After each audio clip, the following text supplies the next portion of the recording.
సమస్య అయితే నన్ను వేధిస్తా వచ్చిందో ఆ సమయంలోనే GPS నాకు పరిచయం అయిందండి. దేవునికి స్తోత్రం కలుగునుగాక. చాలా కృంగిపోయారు, పరిచర్య ఆగిపోయింది, కన్నీళ్లే ఏరులై పారుతా ఉన్నాయి. కుటుంబ పరిస్థితి అంత బాగలేదు, ఆర్థిక పరిస్థితులు బాగలేదు, చాలా కృంగిపోయి ఉన్నాను.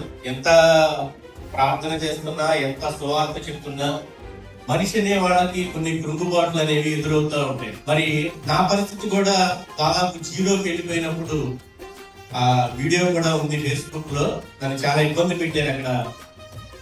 విగ్రహారాధికులు కానివ్వండి, అక్కడ వ్యతిరేకస్తులు కానివ్వండి, మత ఉన్మాదులు కానివ్వండి, చాలా ఇబ్బంది పెట్టిన పరిస్థితిలో ఒంటరిగానే అయిపోయాను మరలా.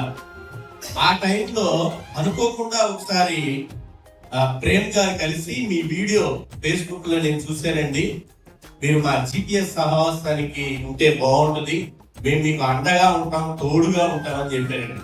అప్పటి నుంచి ఇప్పటి వరకు GPS నాకు తోడుగానే ఉంది. చాలా ప్రేమగా పలకరించడం, అసలు ఎక్కడో మరుగున పడిన వ్యక్తుల్ని వెలుగులోనికి తీసుకొచ్చే ఒక చక్కటి వేదిక GPS చెప్పడానికి నేను ఒక ఉదాహరణ. అంటే 24 ఏళ్ల నుంచి నాకు పెద్దగా సేవకులతో పరిచయం ఉండేది కాదు. ఎందుకంటే సంఘం ఉన్న వాళ్ళకే పరిచయాలు ఎక్కువ ఉంటాయి. నాకు పెద్దగా సంఘం లేదు కనుక సువార్తను చెప్పుకుంటూ వెళ్తాను కనుక నాకు పెద్ద పెద్ద సేవకులు ఎవరు తెలియదు, నాయకులు ఎవరు తెలియదు, పెద్ద పెద్ద కాపులు ఎవరు తెలియదు. ఒక వర్సెస్గా తెలుసు కానీ లోతుగా అయితే తెలియదు. అయితే ఇప్పుడే GPS లోకి ఎప్పుడైతే అడుగు పెట్టానో నన్ను చాలా మంది గుర్తుపడుతున్నారండి. దేవునికి స్తోత్రం కలుగుతున్నాడు. మీరు జీవన బ్రదర్ కదా అంటారు.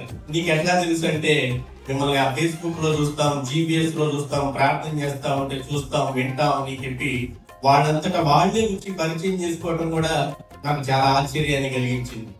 అయితే మరుగుపడిన దానిని వెలుగులోకి తెచ్చే GPS లోకి దేవుడు నన్ను తీసుకొని వచ్చాడు. ఈ సహవాసం ద్వారా ఇవాళ ఇది కొత్తగా ఈ పురస్కారం ఒకటి అందజేశారు. ఇది నేను ఊహించలేదు, అనుకోలేదు. ఈ సహవాసాన్ని బట్టి దేవునికి స్తోత్రం కలుగును గాక. మరి మీకందరికి కూడా నా హృదయపూర్వకమైన వందనాలు.